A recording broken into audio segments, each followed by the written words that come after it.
Doctor Zakir Salman जो हैं, जो इस वक़्त अमेरिका में हैं और एक पल्मोनोलॉजिस्ट हैं और क्रिटिकल केयर स्पेशलिस्ट हैं।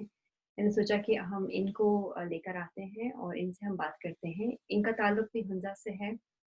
अम, थोड़ा-सा बताएँगी कि पल्मोनोलॉजिस्ट और क्रिटिकल केयर स्पेशलिस्ट का क्या मतलब है? पल्मोनोलॉजिस्ट का मतलब है कि फेफड़ों का स्पेशलिस्ट, और क्रिटिकल केयर स्पेशलिस्ट का मतलब है कि जो मरीज आईसीयू या इंतहाई निगहदाश्त यूनिट में होते हैं, इंटेंसिव केयर यूनिट्स में, उनका ख्याल रखने वाले डॉक्टर।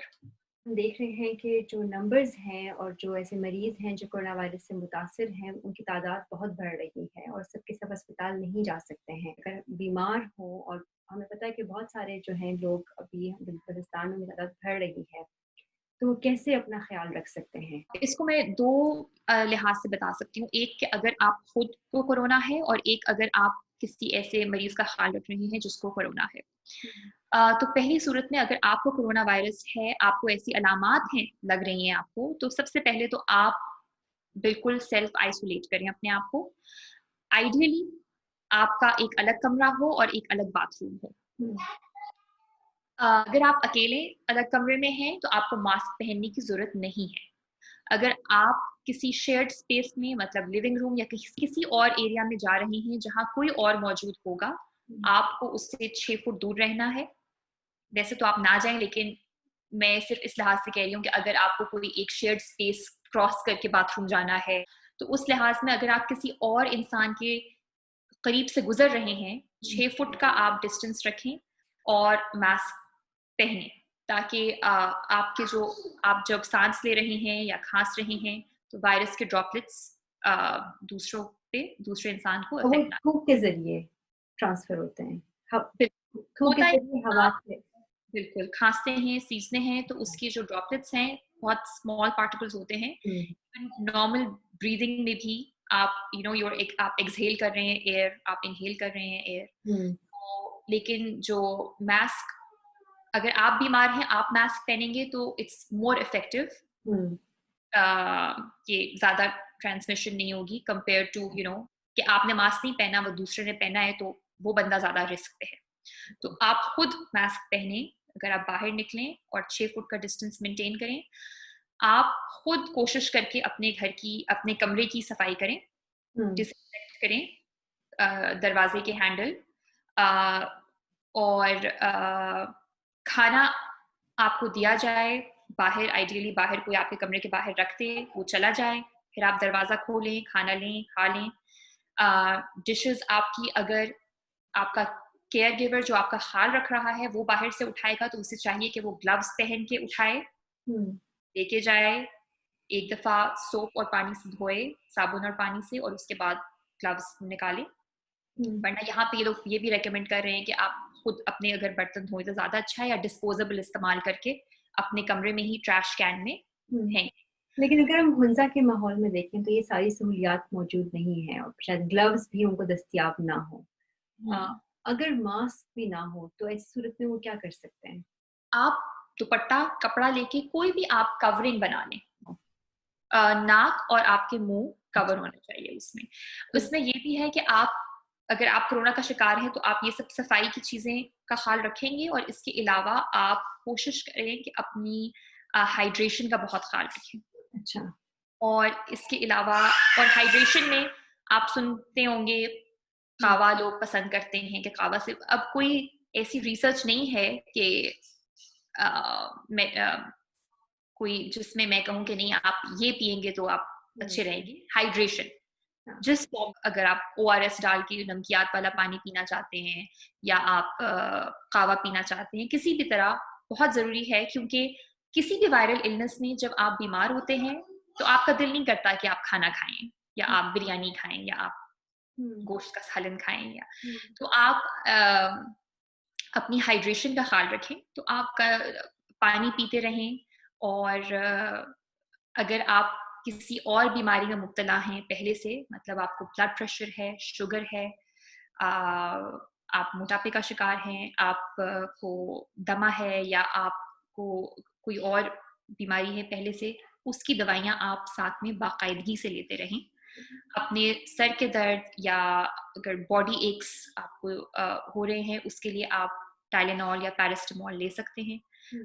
अगर आप 500 मिलीग्राम वाली ले रहे हैं तो आप जस्ट मेक श्योर कि आप 6 से 8 गोलियों से ज़्यादा एक 24 घंटे में ना। अभी बहुत से ऐसे पाकिस्तान में ऑनलाइन लोगों ने इनिशिएटिव्स शुरू किए हुए हैं जहाँ पे वो घर पे ही आपको सिखा रहे हैं कि आप अपनी केयर किस तरह कर सकते हैं। उसमें एक चीज़ पल्स ऑक्सीमीटर है जिसमें आप देख सकते हैं कि आपकी ऑक्सीजन सैचुरेशन कम तो नहीं हो रही।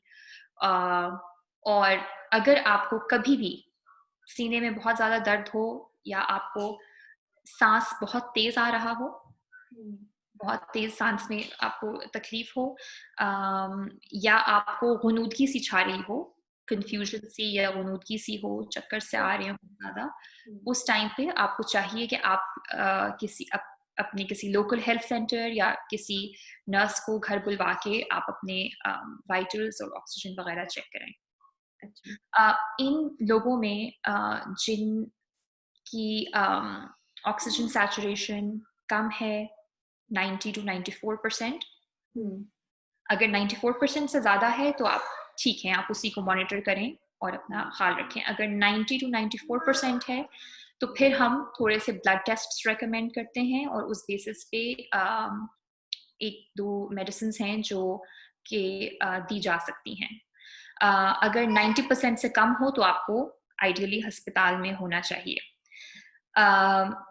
90 to 94% के दरमियान, या आप कह लें कि अगर सिंप्लीफाई करें 94% से कम है आपकी ऑक्सीजन, तो आप अपने पेट के बल लेटें बेड पे सीधा, तो जैसे सीधा बैक पे लेटने की बजाय आप पेट के बल लेटें और उस तरह से आप गहरे सांस लें। और हम यूजुअली ये जो रेकमेंडेड है पेट के बल लेटना, इससे आप अपने फेफड़ों के या लंग्स के डिफरेंट एरियाज जो हैं वो खुल जाते हैं और वो भी ऑक्सीजन एक्सचेंज में पार्टिसिपेट करते हैं।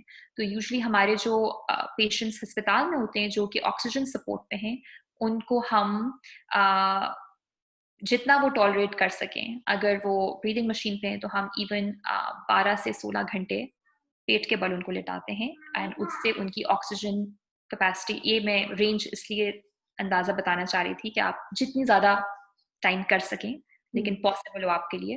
अगर उसकी वजह से कुछ लोग टॉलरेट नहीं कर सकते तो इट्स ओके, लेकिन पेट के बल लेट के आप ज़्यादा वक्त गुजारें अगर सांस की तकलीफ हो। घर में जब अपने देखभाल कर रहे हैं तो क्या उस दौरान वॉक कर सकते हैं, एक्सरसाइज करना चाहिए या उनको बेड रेस्ट करना चाहिए? मोस्टली पेशेंट्स बहुत ज़्यादा मायालजियाज या वो रिपोर्ट करते हैं एंड अगर थकन हो रही है तो आप रेस्ट करें। काइंड ऑफ मैं कहूँगी जैसे हम कहते हैं do what your body is telling you to do. अगर इफ़ यू फील कि अगर आप इसीलिए हाइड्रेशन इम्पॉर्टेंट है। आई थिंक अगर आप हाइड्रेशन करेंगे और आप ये नहीं कि आप पूरा दिन ही बिस्तर पे लेटे रहें। जैसे कि हम हॉस्पिटल में फिजिकल थेरेपी बहुत ज़रूरी होती है, आपकी ब्रीदिंग जो है ज़्यादा बेहतर होती है अगर आप उठ के बैठे हुए हों। तो आप जैसे कि आपने कुछ ब्रीदिंग एक्सरसाइजेस बल्कि की थी, I think that's very helpful कि आप मेक इट अ पॉइंट कि आप जो हैं उस टाइम में जिसमें आप अपने कमरे में हैं, आप एक तो मॉनिटर करें कि हाउ यू आर फीलिंग उस दिन। कैसे महसूस कर रहे हैं? बहुत बुरा महसूस कर रहे हैं तो आपको जाना चाहिए अस्पताल। बिल्कुल, बिल्कुल। क्योंकि आप हर चीज़ तो आई डोंट थिंक हर किसी के पास थर्मामीटर, हर किसी के पास blood pressure monitor, oxygen, pulse oximeter ये चीज़ें होंगी, लेकिन आप क्या कल आप बेहतर महसूस कर रहे थे, आज आप ज़्यादा बुरा महसूस कर रहे हैं? अगर बुरा महसूस कर रहे हैं तो क्यों? क्या आपको लग रहा है आपकी सांस की तकलीफ है? क्या आपको लग रहा है कि आपने कहीं दर्द है जो बहुत ज़्यादा है, या आपको ग़ुनूदगी सी आपको हो रही है, आपको और फिर ज़रा नोटिस करें कि आपने खाया लास्ट कब था, पानी कब पिया था, लास्ट आपने बाथरूम कब यूज़ किया था। अगर आप बाथरूम नहीं जा रहे और यू नो यूरिन नहीं बना रहे या पेशाब नहीं कर रहे, इसका मतलब है आप पानी भी नहीं पी रहे ज़्यादा। That's also not good for your kidneys.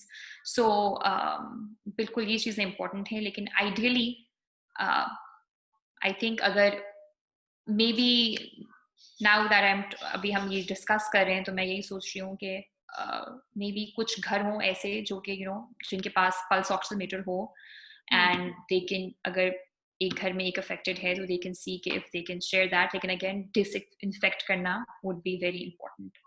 अगर केयर गिवर जो है उसमें एक चीज ये है कि अगर जैसे हुंजा में हर किसी का अलग कमरा नहीं होता, शेयर्ड स्पेस है, तो जस्ट मेक श्योर कि उस टाइम पे आप खिड़कियां ज्यादा से ज्यादा खोलें ताकि वेंटिलेशन ज्यादा हो। और उस टाइम पे भी जो बीमार है वो मास्क पहने तो बहुत अच्छा है और 6 फुट दूर रहे। और आज हमने जो बातें की हैं इससे related CDC centres for disease control USA जो है उनकी वेबसाइट पे 2 बहुत ही अच्छे लिंक्स हैं कि 10 things you can do as a caregiver. वो 10 चीजें जो आप अगर किसी बीमार कोविड से मुब्तला पेशेंट है उसका ख्याल रखते हुए घर पे क्या कर सकते हैं और अपना ख्याल रख सकता है। तो वो लिंक्स मैं आपके साथ शेयर करूंगी और आप बाकियों के साथ भी शेयर